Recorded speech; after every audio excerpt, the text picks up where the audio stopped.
Good day, South Africa. The latest proposed amendments to the National Health Act of South Africa haven't been facilitated accordingly by the Health Department, and what we've seen are efforts by Health Minister Dr. Joe Phaahla to enact these new regulations prematurely. With the existing global pandemic having gripped our world's population, the newly proposed legislation brings with it a brand new approach towards working to mitigate the effects of COVID-19 on our nation's people, adding some coercion with dealing with confirmed or suspected carriers of the COVID-19 antigen in the form of legally obliging them to, quote, mandatory prophylaxis, treatment, isolation, or quarantine in order to prevent transmission, unquote. Just as the Health Department spokesperson Foster Mohale announced, creates a novice social reality for South Africans.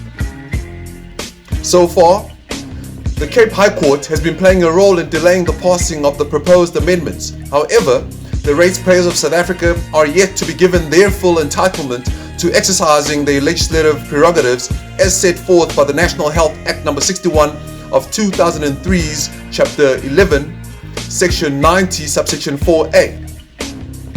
This law has been in place for 2 decades with the purpose of guarding against the violation of South African citizens' rights and states that, quote, Subsection 4A, the Minister must publish all regulations proposed to be made under this Act in the Gazette for comment at least 3 months before the date contemplated for their commencement, unquote.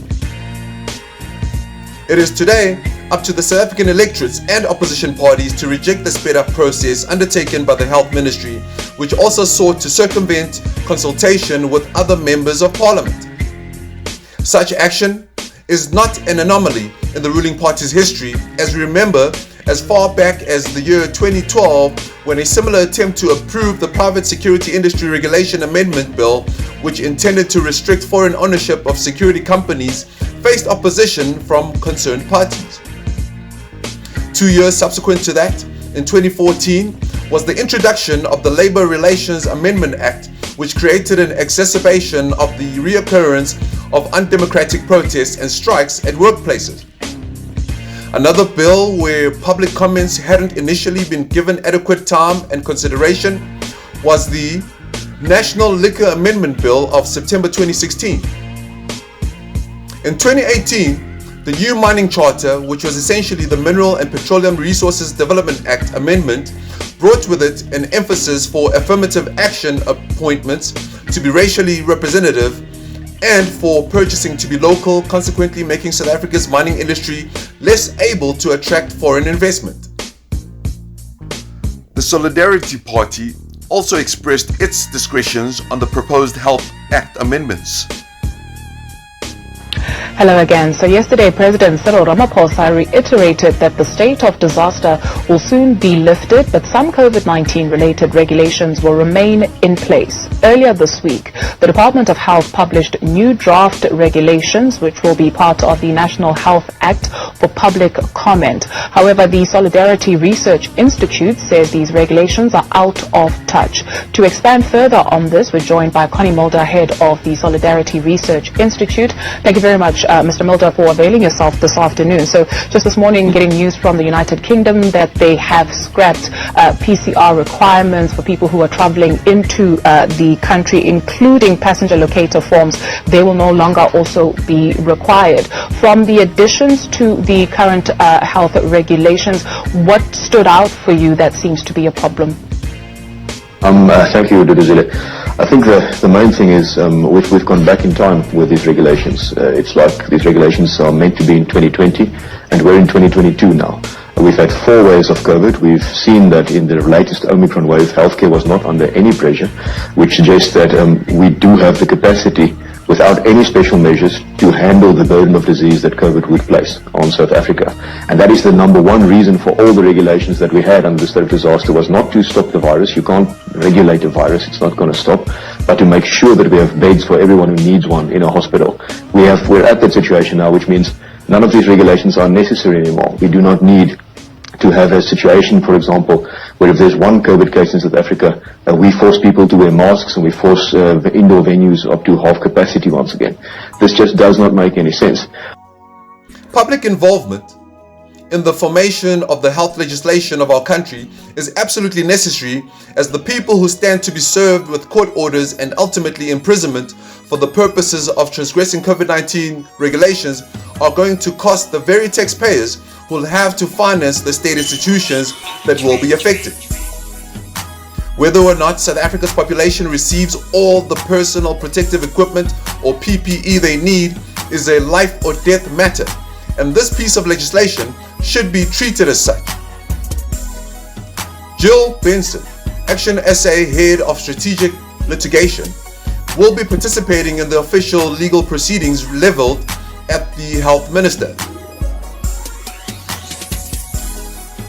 The Johannesburg Property Company, or the JPC, is a multi-billion rand state property portfolio managing entity which has been and still is the main reason for South Africa's economic capital cities' underperformances and adverse audit outcomes. During former Mayor Herman Mashaba's term in November 2017, the then mayoral committee, or MACO, exposed an illegally increased purchase of a 900-kilometer fiber broadband network by the municipality-owned entity, or MOE, Metropolitan Trading Company, or MTC. Just like last year, March's revelation of the 5 companies who were awarded by the JPC deep cleaning and sanitization services tenders while having no relevant prior experience, MTC was the chosen bidder for the tender despite having any prior experience, viable business plan or capacity to roll out a broadband operation of this magnitude. It is yet again former Mayor Mashaba's Action SA which is leading the fight against corruption in the Johannesburg MACO, where we are seeing a resistance to current economic development Mmc Cllr Nkuli Mbundu's efforts in rectifying the baselessness within his department. JPC's attempts to taint Cllr Mbundu's reputation come after Action SA leader Mashaba's 2017 MACO had, in July that year, suspended an official from within the Economic Development Department for, quote, deliberately frustrating the investigation, unquote, of a 1.3 billion rands tender which was unscrupulously acquired through the manipulation of the city's tender process by the ANC members.